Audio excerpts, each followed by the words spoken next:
কাঞ্চন দৈছৰে যে আপোনালোকক এটা আনকমন ৰেচিপি শ্বেয়াৰ কৰিম। আহকচোন ৰেচিপিটো আৰম্ভ কৰোঁ।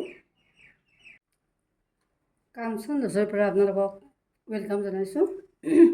আজি মই মৰিচা শাক লৈছোঁ। এই মৰিচা শাকৰ এটা বেলেগ ধৰণৰ ৰেচিপি বনাম। তাৰ কাৰণে লৈছোঁ এয়া বুট আধা কাপ, এনেকৈ তিয়াই থৈছোঁ মই। আৰু এটা কচু লৈছোঁ, এনেকুৱা এতিয়া কচু এনেকুৱা পাইছোঁ। কচু এনেকুৱা বুট এইবিলাকেৰে বনাম। এইখিনি মছলা দিছোঁ। এতিয়া মই এইখিনি কাটি লওঁ, শাকখিনিও কাটি লওঁ আৰু এই কচুটোও মই কাটি আনোঁ। আৰু প্ৰথমতে এই বুটখিনি মই অলপ প্ৰেছাৰত সিজাই লওঁ। এয়া আমি শাকখিনি কাটিলোঁ, এনেকৈ কাটি দিছোঁ। আৰু আমি কচুখিনি কাটি আনিলোঁ, এনেকৈ আমি অলপ অলপ সৰু সৰু কৰি লওঁ, এনেকৈ টুকুৰা কৰি লওঁ,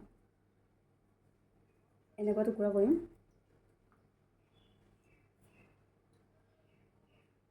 কচুখিনি এনেকৈ কাটি লৈছোঁ সৰু সৰু কৰি, এনেকুৱা। আৰু বুটখিনি সিজাই আনিলোঁ, এয়া চাওক সিজি গৈছে।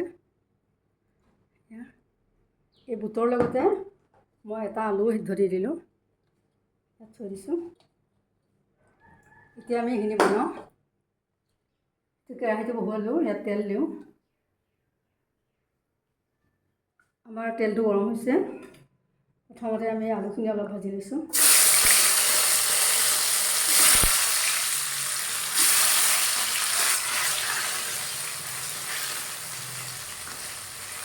এইখিনিও দি দিছোঁ, কচুখিনি অলপ।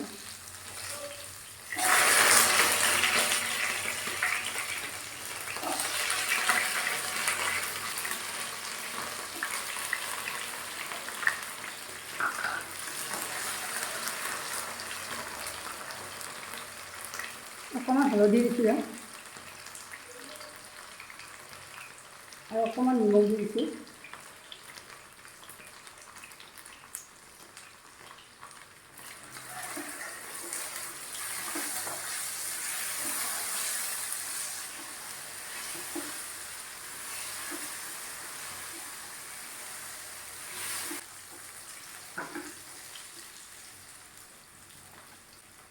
এইটো উঠাই থওঁ।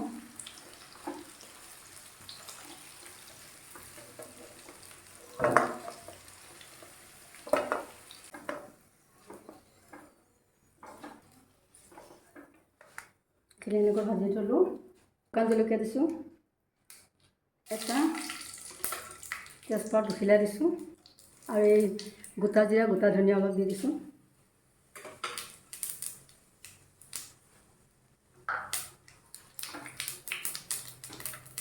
এতিয়া ইয়াতে এই বুটখিনি অলপ বহুৱাই দিওঁ।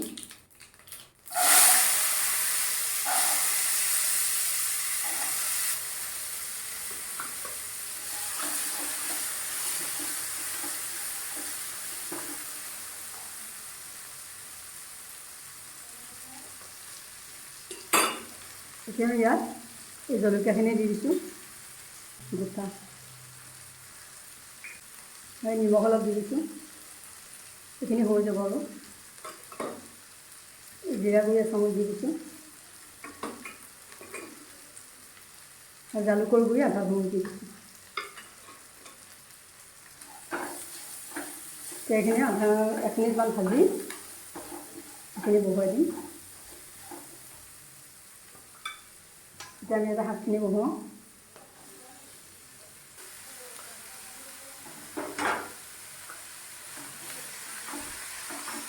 এইখিনি 2 মিনিট ভাজিলোঁ, এইখিনি বহুৱাই দিম।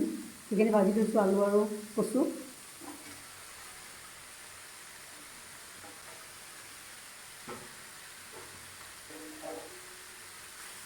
এইখিনিতে আপোনালোকৰ এটা অনুৰোধ জনাইছোঁ, যদি মোৰ বনোৱা ৰেচিপিটো প্ৰচেছটো আপোনালোকৰ ভাল লাগিছে, তেতিয়াহ'লে মোৰ চেনেলটো লাইক শ্বেয়াৰ কমেণ্ট কৰিব। আৰু যদি ছাবস্ক্ৰাইব কৰা নাই, ছাবস্ক্ৰাইবটো কৰি ল'ব। ইয়াৰ পৰা কিমান সুন্দৰ হৈছে, খুব সোৱাদ হয়। অলপ বেলেগ টাইপত বনাব লাগে বস্তুবিলাক।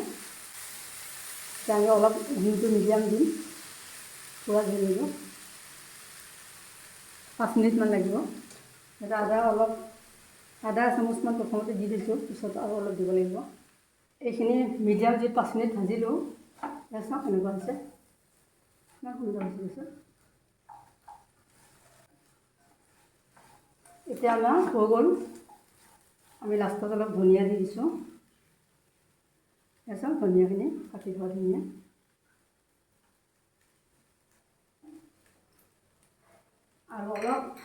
আৰু অলপমান আদা দি দিছোঁ, আধা চামুচ। আমি গেছটো অফ কৰি দিলোঁ।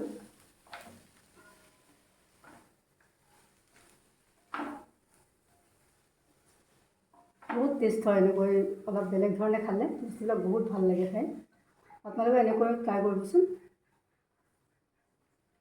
জনাব কেনেকুৱা লাগে।